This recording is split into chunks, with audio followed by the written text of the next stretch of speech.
Hi, welcome back to Continuing the Conversation with Sadie, the space where we slow down, look beneath the surface and explore the systems, structures and human stories that shape care, leadership and the way we live and work.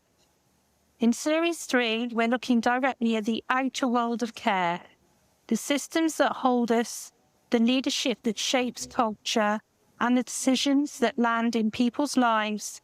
This is the series where we ask not just how we care, but how the system behaves and what it asks of the people inside it. Today, I'm joined by someone whose career spans almost half a century, someone who's lived through the evolution of care, not as an observer, but as a leader shaping practice, culture, and expectations.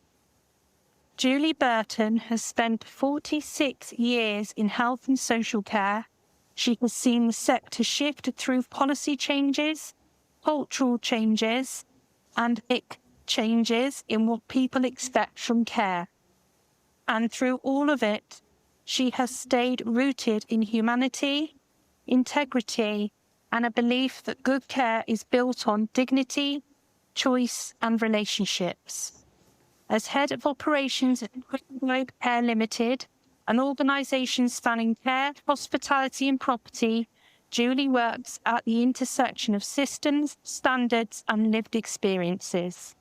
Her leadership is grounded in the simple but radical idea that people deserve to live well, feel seen and experience care that honours who they are. Julie, I'm so glad you're here. Welcome. Thank you. For our first section, we're just going to go straight in with origins, leadership and shaping a system. So my first question is, Julie, 46 years in health and social care is extraordinary. What first drew you into this work, and when did you realise that the system around care needed to evolve, not just the practice within it? That's a really big question. So what drew me into care? Well, actually, it was my aunt originally, because she was the head of nursing for one of the big teacher training hospitals. And I saw her as a really big example of somebody that I wanted to mimic when I was younger. I went into nursing and she actually ended up being my senior tutor. For the next 3 years, I regretted every single decision because she was so strict. Yes. But the truth is that she taught me exactly what to look for, what to see, how to change, how to adapt. So for me, I don't think initially I chose care as a career. I would say I chose people. I think really early I could see the difference that one steady person could make to any system that was in place. Around how it needed to evolve, that was really clear to me really quickly, because I think that the system itself was one thing and it's something that we all conformed to, but the people in front of me that were part of that system, they were the ones that held the real truth. And they're the ones that actually shaped how I looked at things and how I began to perceive care and what I wanted care to really look like. Yes, that's awesome. I thank you for sharing how you fell into it. It's really amazing to learn about people's families and what shaped them as adults. And I love the fact that you say it chose you, because that really shows that you were aligned with the whole thing from the beginning. And a lot of my guests are like that. And I think that that's brilliant, because that's exactly what we want to get out there, is that it's a vocation, it's a way of life. It is.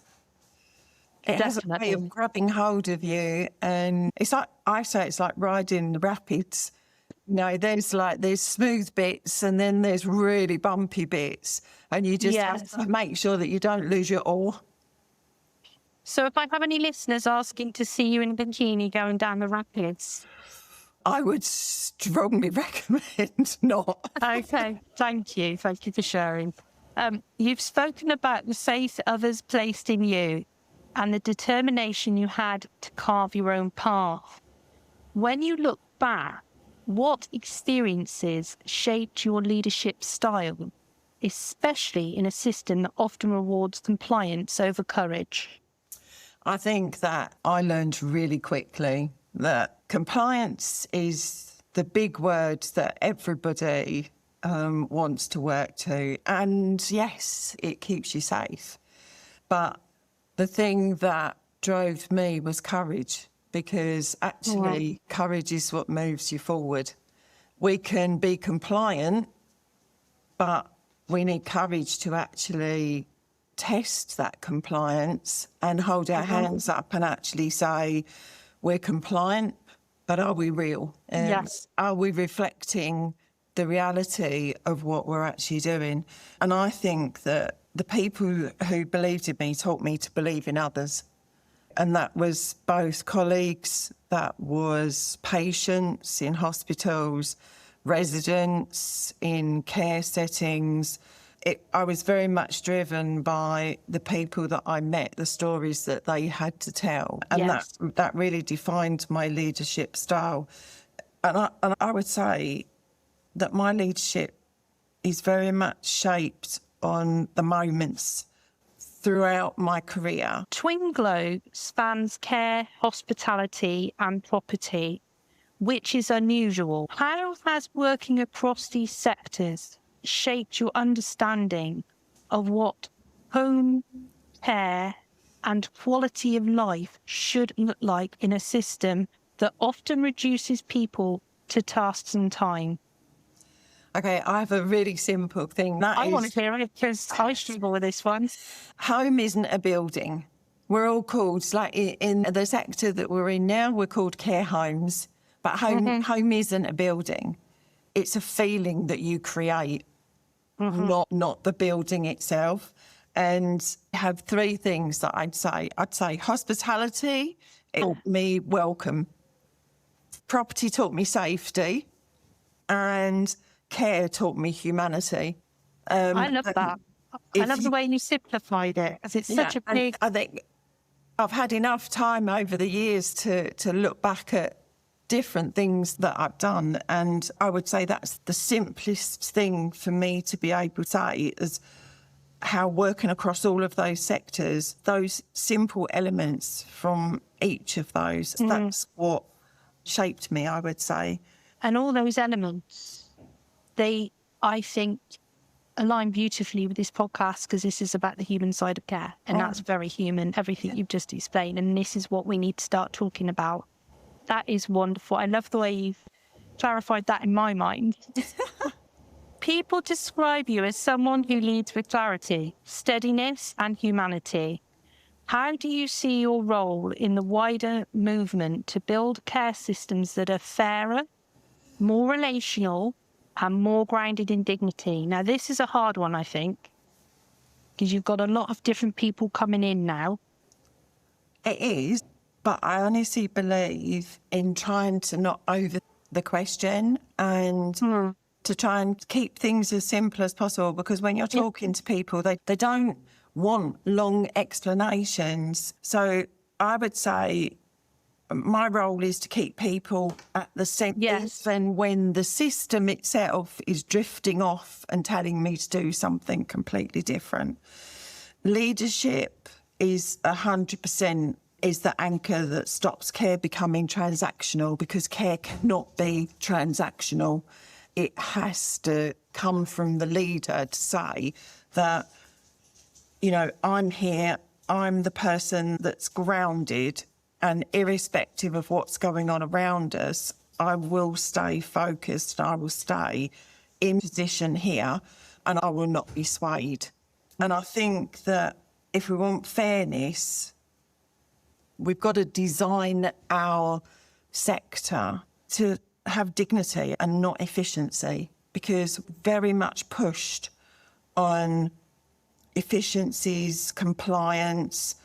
And I think that unless we stay rooted in the person centre. So whether it's the resident or the staff, I believe that everybody should be at the centre, not just the resident or the staff. You've got to have everyone right in the middle, and they need to be rooted to somebody that's going to be like that anchor, that's not going to drift off and change their mind and just follow a path because somebody says this is the path to follow.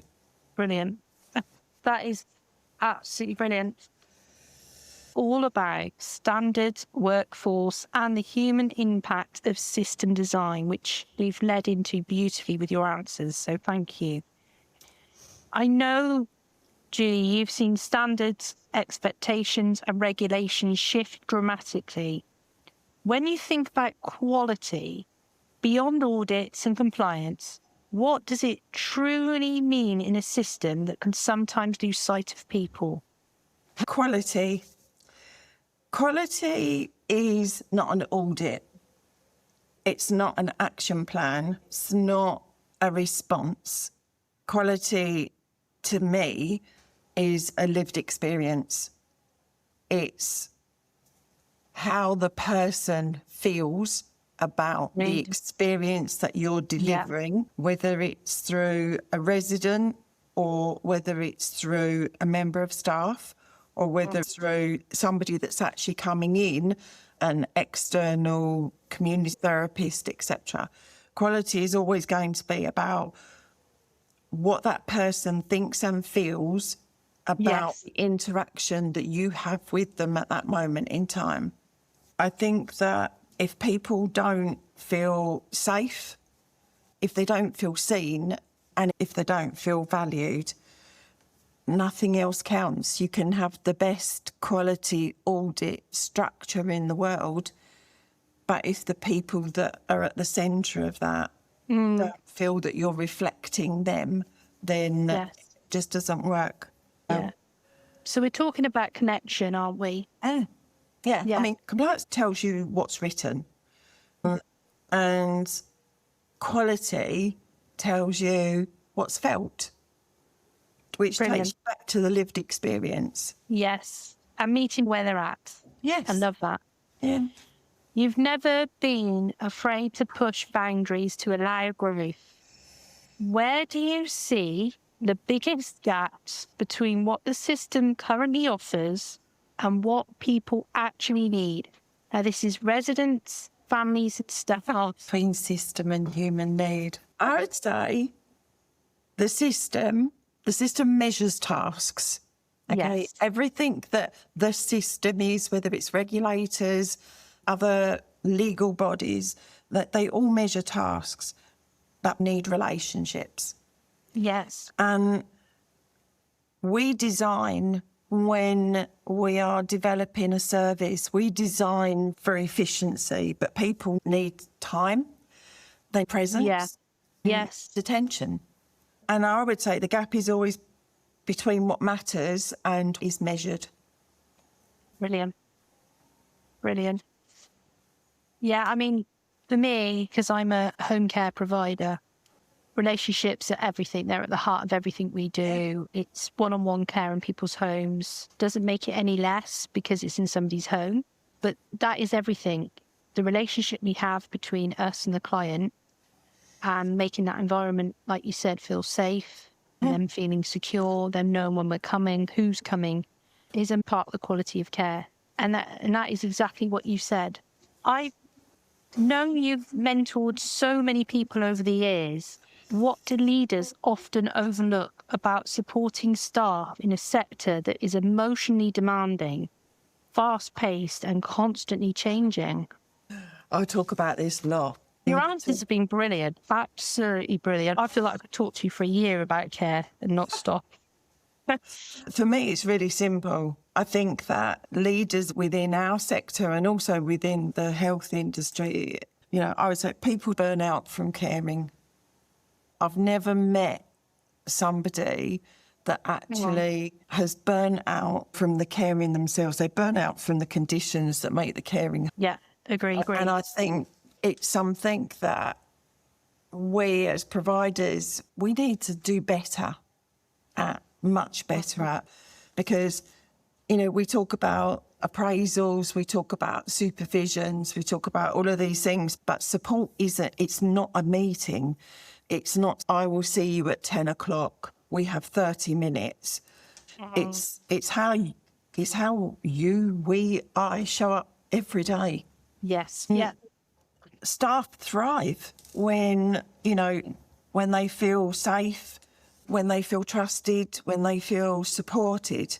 Absolutely. Yes. And yes. And they thrive when they feel invested in. Yes, very much so. That's the other thing. It's not just doing the job. Well, Are you helping them grow as a person? Are Yeah. they going anywhere? You know, Yes. money's And not always do the you answer. genuinely understand who your workforce are, who they are, not that they are a carer with a contract for 48 hours a week or 12 hours a week, who they are as an individual. Because if you understand them as an individual, Yeah. then you'll understand what they can give and how you can support them in the right ways. And as I talk about in series 1, which is all about, you know, of reflection, core values and beliefs, I always say, are your employees' core values and beliefs aligned with the company's? Because if those foundations aren't right in the first place, it's going to be a problem. Yeah. I mean, So, we here all wrote about out... relationships. Yeah, it is about relationships. It's about, you know, having one voice is covering everybody, irrespective of their role. I don't believe that any role is greater than another. Yes, we have different responsibilities. I have a lot more responsibilities in one area than somebody else, but that doesn't mean to say I'm any greater or any lesser than any of the team that work in the laundry, because they're not there. I don't have a structure. I've not got a system. Yeah, I love the fact that you've said that, because that was brought up by another guest of mine, Tracy McGee, who's a, you know, inspector, and she said as soon as she turned up in the car park, she's inspecting, and she loved the fact that when she did this inspection, the first person that greeted her was the gardener and said, "Can I help you?" and showed her to the reception desk. And that was when the journey began for her. And everybody mattered: the cleaner, the gardener, cook. And that was blatantly obvious from the minute she went in, came out. The whole experience was lived and felt as a team. And you've just backed that up as well. So that does confirm that you have to invest in people. Yeah, you do. Because without people, we're nobody, are we? If we haven't got the people, it's the people that we need every day. And we need the best forms of them. And to get the best forms of them, we have to understand where they're at that particular point in their life. Yeah, absolutely. Can I come and work for you? The emotional and operational consequences when systems are underfunded, fragmented, or overly complex. What patterns do you see in how teams cope, resist, or thrive depending on the system around them? It's important because it's getting to the heart of what's really going on. Teams thrive when fear is low and clarity is high. Passion. Under pressure, people don't need perfection.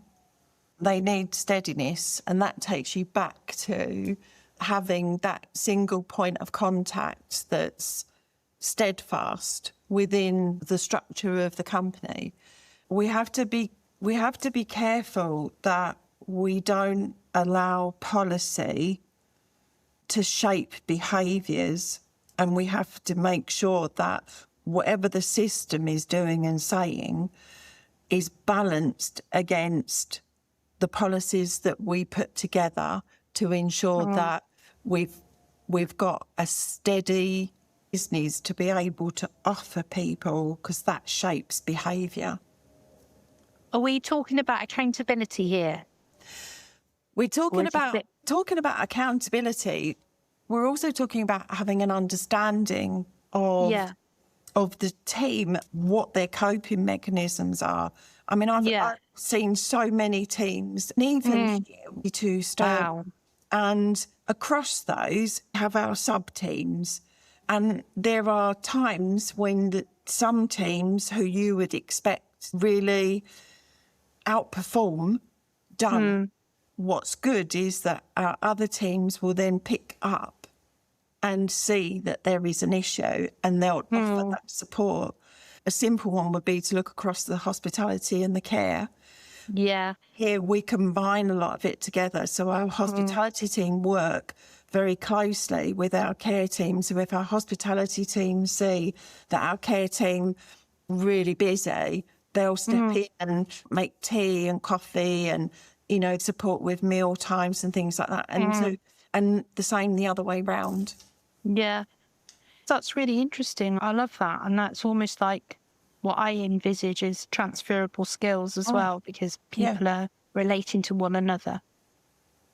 That's really fast. I just listen and I'm like, wow, it's amazing. I love it. We're going to go into a bit of what I call a special round, and it's the leadership in care. So I just wanted to ask you a few questions that just allow us to understand you as well as a person. So, Julie, people often describe you as someone who leads with steadiness, and humanity, which you do. I want to hear a bit more about your experiences. I think for me, realised really quickly, leadership wasn't about authority. It was about an atmosphere, a feeling was created.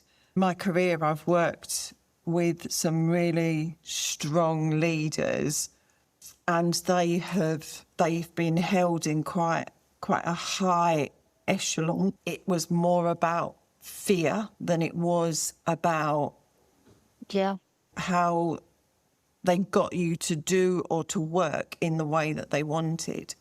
And I've always had an approach that I sit back and listen first. In my early days, I was very much shaped to follow the line.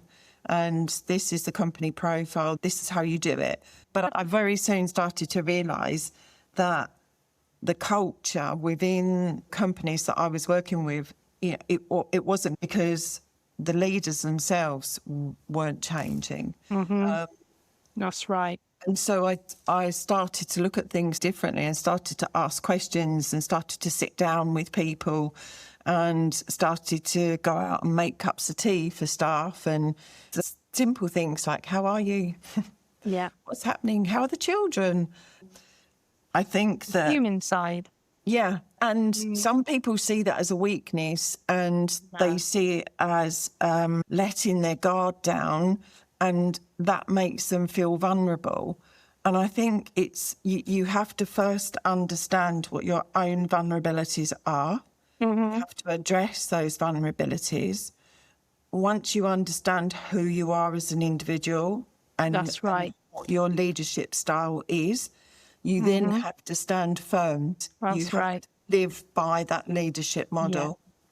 That's brilliant, because you've actually just encapsulated everything we've discussed with other experts, such as, like yourself, about good leadership involving really good emotional intelligence, which you've very obviously, you've just expressed really well. The people who work for you must be so lucky, so grateful to have such a caring and understanding manager who holds their own as well as everybody else's. Yeah, I don't see it genuinely. They're not lucky to have me at all. I think that we're lucky to have each other. I'm in an exceptionally privileged position that I have got people that have been working with me for 20 plus years. Yeah.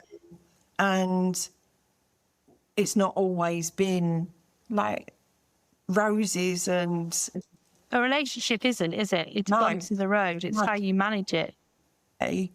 We all believe in the same thing, which is exactly to support our sector, to develop our sector and to help our sector understand that they need to change, they need to evolve. We all think and feel the same way. So I don't think they're not lucky to have me. I'm genuinely fortunate to be able to call them my colleagues. What a fantastic answer. I love that. I I just still think you're... Across 46 years, sorry, I have to bring you down to earth with that one. I know. We've seen leadership styles rise and fall. Can you share a moment when leadership, yours or someone else's, genuinely changed the direction of a situation or shifted the emotional climate of a team? Yes. Oh. And I would say it was COVID. This gets brought up a lot, actually, because it was real and we all lived through it. Yeah. And we had to make really difficult decisions as a home. And initially, it was me that was making decisions because other people were so unsure of what was happening. Yeah, it was a very unsettling time, though, wasn't it? I mean, he's sure what to do. It was. How the hell could everybody else be expected to know? But I think that what we did is opened everything up to our teams, and we said to our teams, look, I really don't know what I'm doing here. I can do my best. I can set some guidelines out. I can try to understand the process. But what is it as a group? We're all here. We're coming in every day. What is it that we can do? And we made some really tough choices. Some of my nurses, one of my nurses, who we all love deeply, decided to retire early and go home. She went home, and unfortunately, when she went home, she contracted COVID and she actually passed away. Oh, God, I'm so sorry. We had another nurse who was absolutely brilliant, and contracted COVID, not through our care setting, but contracted COVID externally. And he was young. He had a very young family, and he passed away as two. So we lost two of our nurses. I would say that the shift in our emotional climate for our whole team was quite dramatic. And what I learned from that is that no leader can do anything on their own. You have to have them around you that believe in you and you believe in them. And so we started making unity decisions, and we had relatives coming in. We did not isolate individuals and say, you can't talk to them, you can't touch, you can't. Right. And I have my own personal experience of the situation there was not ideal. And we lost mum. Well, we actually lost mum and dad 2 weeks. There was 2 weeks between them. Sorry. But I think that what it taught me was just can't do things on your own. You have to. You have to work together. You have to be a team, because what do they say? No man is an island. See, I find it really interesting when you talk about COVID, that I remember during COVID, obviously I wasn't in a care home. We had formed micro teams. I was in management then, and trusted each other as a team and made little bubbles with different clients in domiciliary, which is a different situation. And very much like you, I felt like it was all about teamwork, having trust in your colleagues and families around you, and you were all doing the same thing and everyone had the same goal. But I do find that since COVID ended, we have literally gone back. If not, I personally feel that it's a little bit worse since COVID's over. And I'd really like people to remember that feeling of teamwork during COVID and see a little bit of that come back, actually, especially when I worked with the elderly and I used to see children pop cards through doors. Hi, sir, I'm making this up. Hi, Betty, number 36. If you want any shopping done, I'm just round the corner. It was lovely. And it really made you believe in humanity again and all that stuff. That is a lovely reminder of how well we can all work together when we need to. Yeah. I've seen quite a few single acts of courage that have changed the direction of service. I would say during COVID, I saw lots and lots of acts of courage by our teams. Yeah. And I will be forever grateful for how they worked and how they pulled together to ensure that didn't lose a single resident to COVID. Yeah.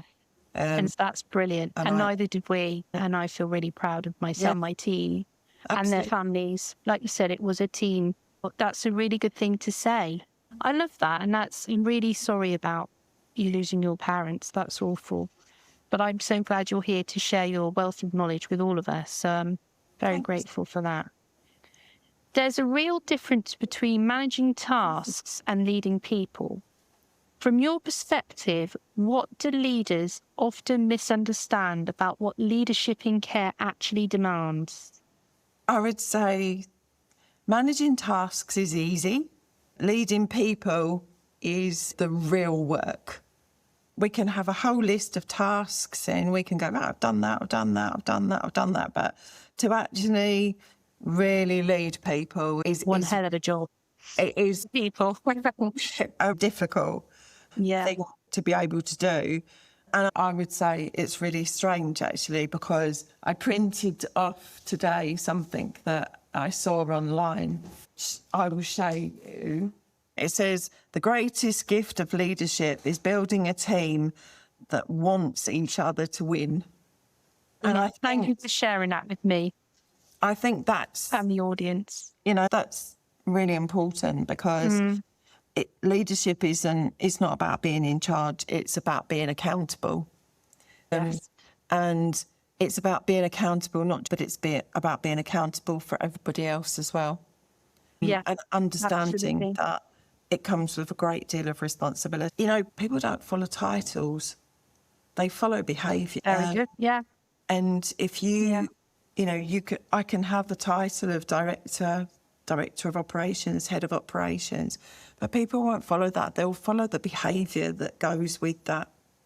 And I think that's probably the message to leave people with is Yes. think about what you do and how you behave as opposed to title. Yeah. And try and be the best you can be as a human being and bring your best self to work every day, Yep. which is exactly what you're saying. I'm trying to sort of get my head around that because that sounds like another level. That's why you're here on series 3, because you've got that level of expertise. And that takes us beautifully into my next question for our special round, which is all about you.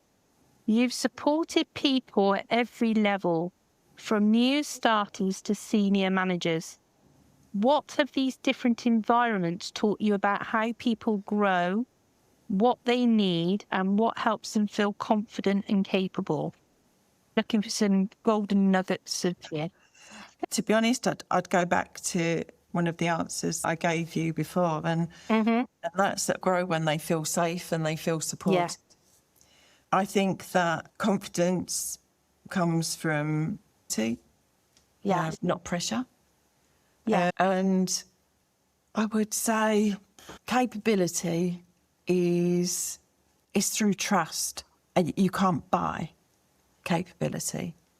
So in looking at question, I would say ensure that the people that are around you feel safe, supported, give them the confidence that they need to ensure that they've got clarity over the roles that they're doing, because that will then the confidence to carry out the tasks, and that will then reflect back on the people that they are looking after, feel that the person feels confident and knowledgeable and has the support of others around them, then they trust themselves to that individual. Does that answer your question? It does. I'm also thinking, as well as everything you've just said, another key factor, and I know it's hard in the care home setting, is having the time to be with people so that you can build those relationships. And I know that if people feel rushed, they don't feel valued. So No, they don't. And to be fair, I would say that one of the big things that we have realised here is technology. Don't be afraid of technology. And we have really used technology to give back time to our Yeah, I team. get that. Yeah, because time is a commodity. Yeah. Yeah. And that has enabled them to actually give that little bit more. Right. Yeah. That's the glue that brings it all together, I think. Yeah. You've mentored so many people over the years, Julie. This is the final one of the special round. So, after nearly half a century in care, what's the one message you want every leader to hold on to? That, if they truly understood it, would change the way they lead. Okay. Have these simple things, and that is cultures in moments, not the standard of care is the standard of leadership. Yeah. And I think we often forget that because we hear about poor care, but the leader may not be taking that responsibility. So the standard of care is the standard of leadership, and you have to do it every day in every interaction, I would say. And if you want better care, lead better behaviour. Nicely said. You run a tight ship, Julie. Okay. We're going to go back into the questions. We just want to find out a little bit more about the industry and systems for Series 3. So I'm now going to go into Section 3, which is innovation, courage, and reimagining the future of care. So after 46 years, here we go again. Let's bring that one up again. You've seen cycles of change come and go. When you look at the future, workforce regulation, community expectations, what excites you and what concerns you about the direction the system is heading? I'd say what excites me is the appetite for humanity. My conversation with you now excites me, and the way you answer these questions, that excites me and inspires me all the time when I speak to experts. I think what concerns me, I think that as a sector, we are 100% at a crossroads. I think that we need to take courage, and it will take courage to decide the direction that we go in. There are lots of forums out there, there's lots of information, there's lots of people driving different things. And I think that as a sector, we need to really take this moment and take that courage to decide in what direction we go in, because I truly believe that the future of care depends on whether we design for people or processes. If we are not careful, we will become very bogged down with processes and we lose. And it is people that we are here to advocate for. Absolutely. Beautifully out. I love that. Sorry, I do. Everybody knows I get very emotional and I just think that's brilliant. And I was just in my head actually visualizing all these people, which this is designed for, any level of care, paid carers, volunteers. You are all absolutely amazing. Without you, the system would fall. And you've just spoken directly to everybody at every level. It's about the people. And I almost want to add to that and just say, we all have more power than we think. We do. We 100% do. You know, in itself, a simple sentence is, it carries a lot more weight than people give it credit for. And that's the beauty of this podcast and the questions, is that this is about really getting to the heart of what's going on. And actually, when you really listen to what you're saying today and others are saying, you're actually going to start to see really clearly how we can go forward. You've worked across care, hospitality and property. What lessons from those other industries do you think care needs to learn, especially around autonomy, dignity, and the lived experience of the people we support? I think that I would say the big thing is that the other sectors, they understand autonomy. You're And right I think that care needs to catch up. I think that choice isn't a luxury, it's a human right. And I would say that hospitality has taught me that experience matters. Yes. So the whole thing about hospitality is that the experience matters. Mm-hmm. Of course it does, yeah. Property taught me that safety matters. Mm-hmm. And care, I would say, has taught me that both must coexist. Because if you don't care about the experience and the safety of the design of what you're doing, you're not going to be able to develop the quality aspects of what you're trying to do. And I think that we talk about choice, and I think that we don't give the word the grandeur that it should have.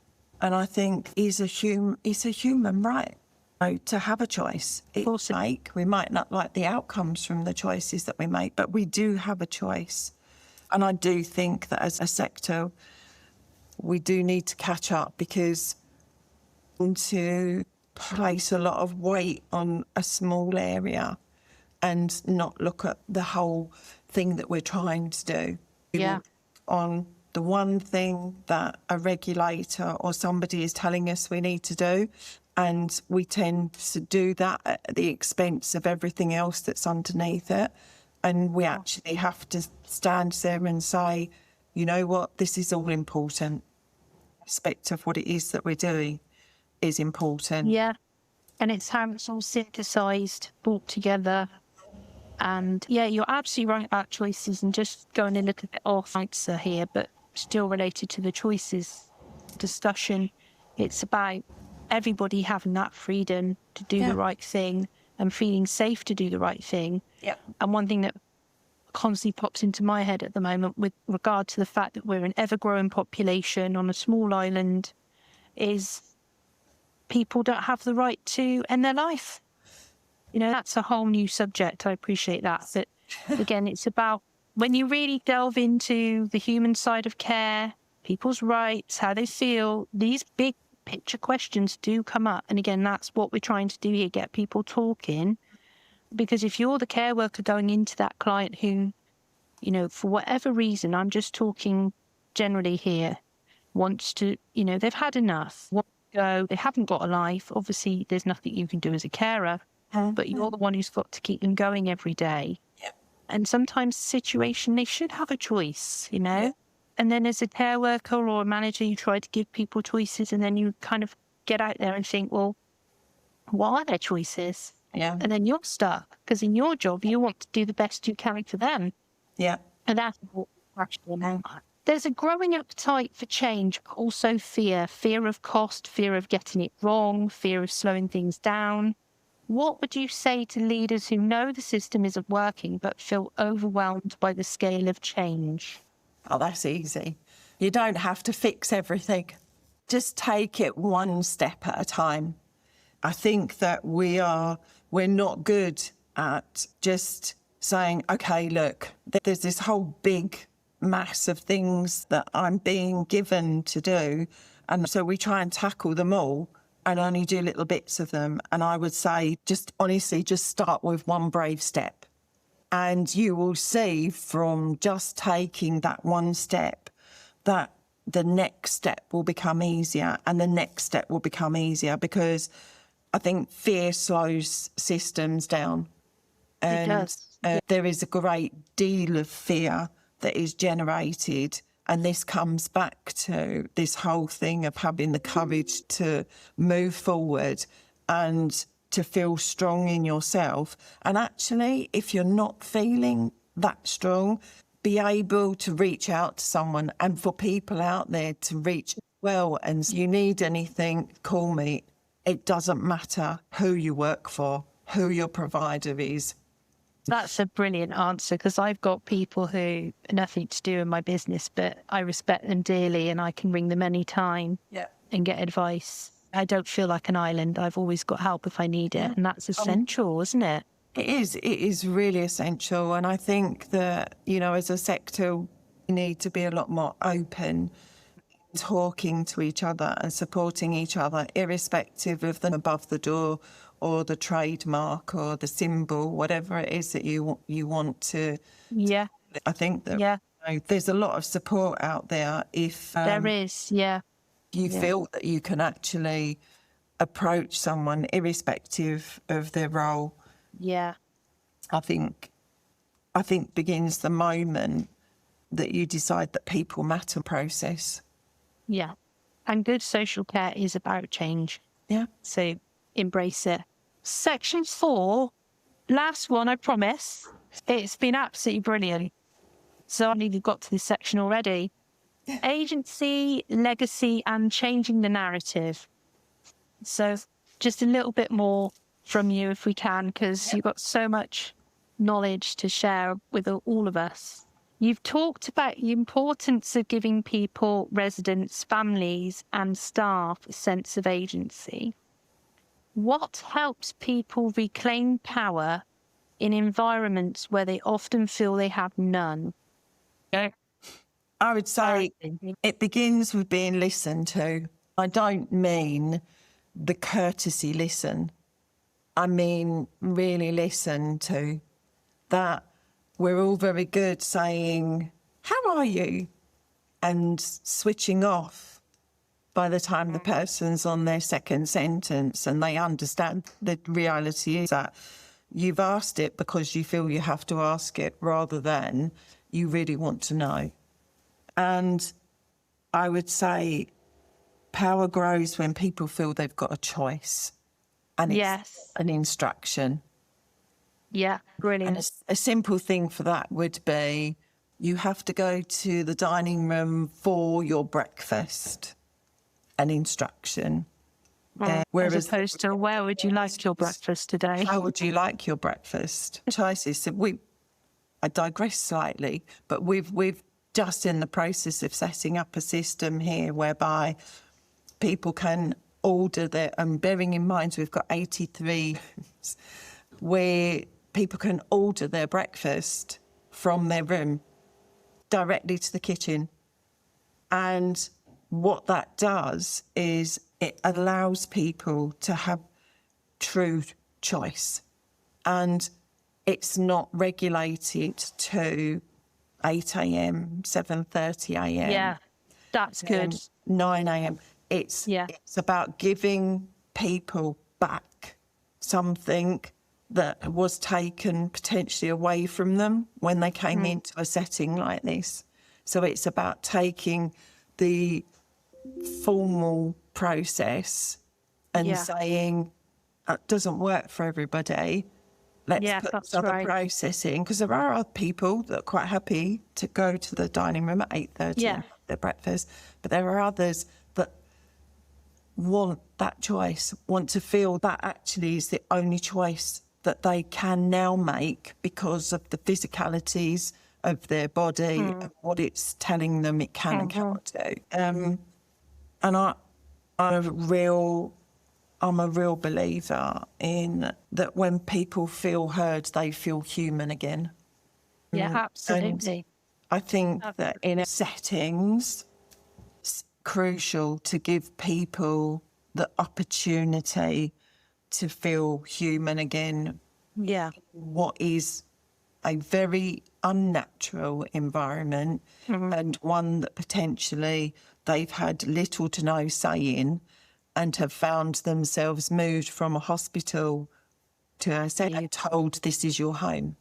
So that's what I would say. Listen, understand, ensure that people really feel heard, and don't ask the question unless you're prepared to listen to the answer.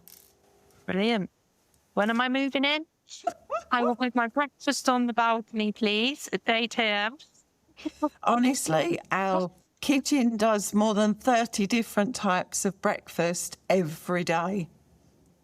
The usual things that people would ask for, porridges and cereals to salad, bagels, and everything is about choice.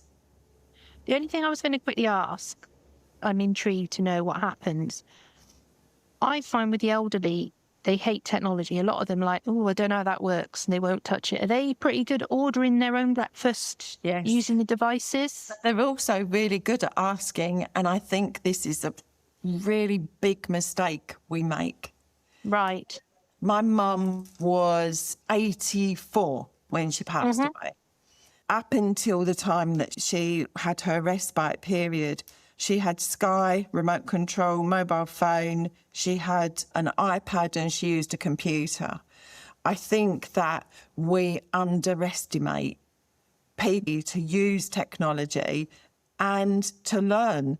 And just because somebody is ageing doesn't mean to say that they don't want to learn.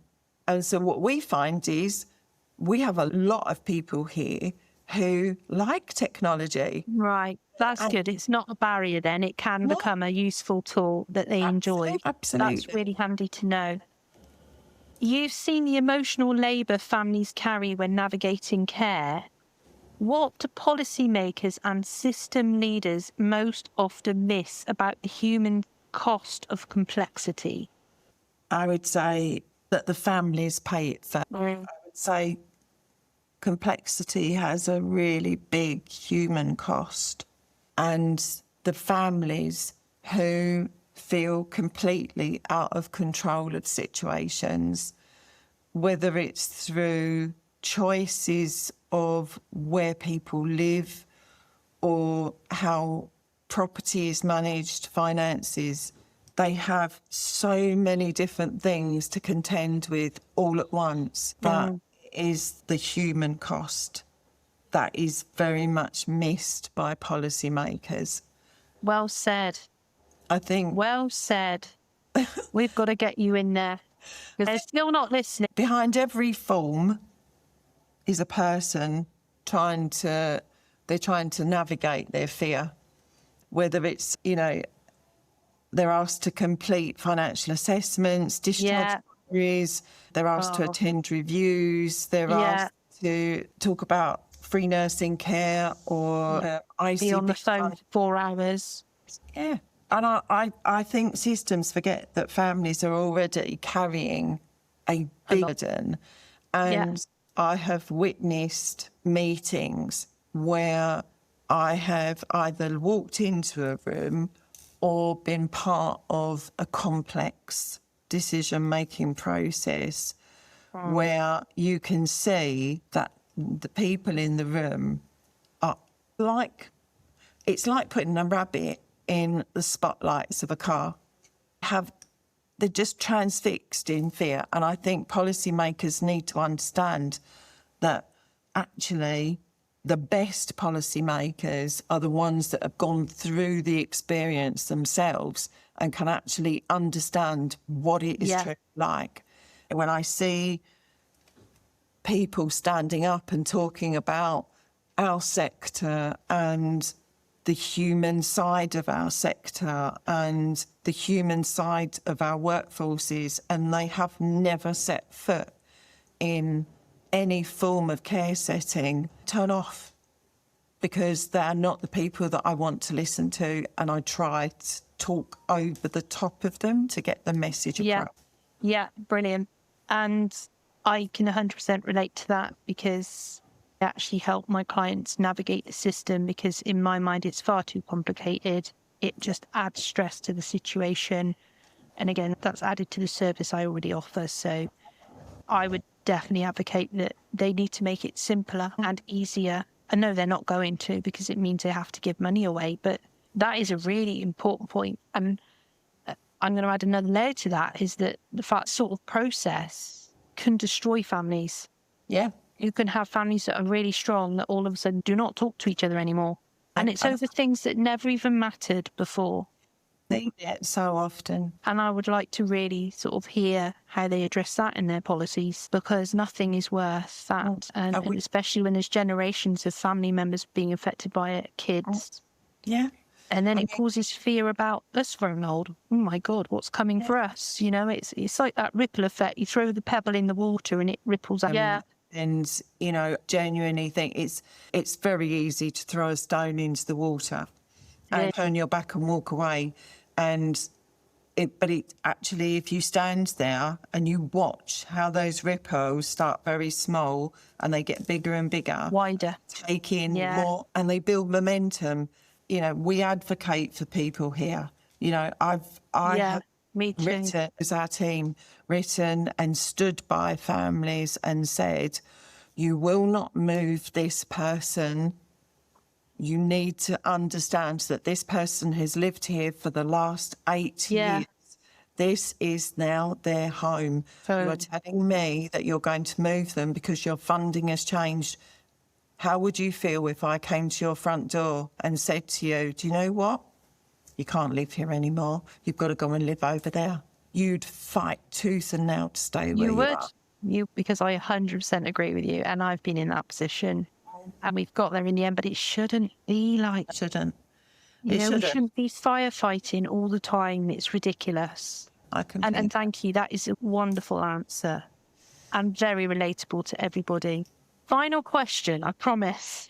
Here we go. After nearly half a century in care, you still speak with such humility about learning and evolving. When you look ahead at your teams, your work and the sector, what gives you hope? Last question. I've written this down because I came up with so many answers, we'd still be here tomorrow. Yeah, So, but I know you've got amazing clarity, so I know you would. it hard. Yes, I agree. And I think that after 40, honestly, that I'm talking about half a century. I just, and in the quiet acts of the humanity I see, and I think that while that humanity still exists, no, we still have hope. While I still have a team with me that continues to support people, continues to go above and beyond in so many ways to bring a little bit of joy and a little bit of normality into a world that really isn't normal. That's what gives me hope. Brilliant. And that also means that if we have that, we're not going to sleepwalk into the future as we do the last question, which is leading us into the future. Absolutely incredible. And we are so lucky to have you. Thank you so much for joining me today. Sorry, I just had to take a breath because, I mean, it's absolutely incredible. The answers, the information, your experience, the way that you've just reached so many of us, so relatable. And what you've shared reminds us that care is not just a service, it's a system shaped by people, culture, and leadership. Your journey shows that experience doesn't make us rigid, it can make us braver. That systems don't have to be cold, they can be shaped by people who care deeply. And that the future of care isn't fixed, it's something we build together. For those listening, I invite you to reflect. Where have you seen leadership, big or small, shift the way a system felt? And what acts of courage, clarity or compassion could you offer yourself this week? This has been Continuing the Conversation with Sadie. Until next time, take gentle care of yourselves, of each other, and of the communities you're part of, so you can keep reflecting, caring, and growing. Thank you.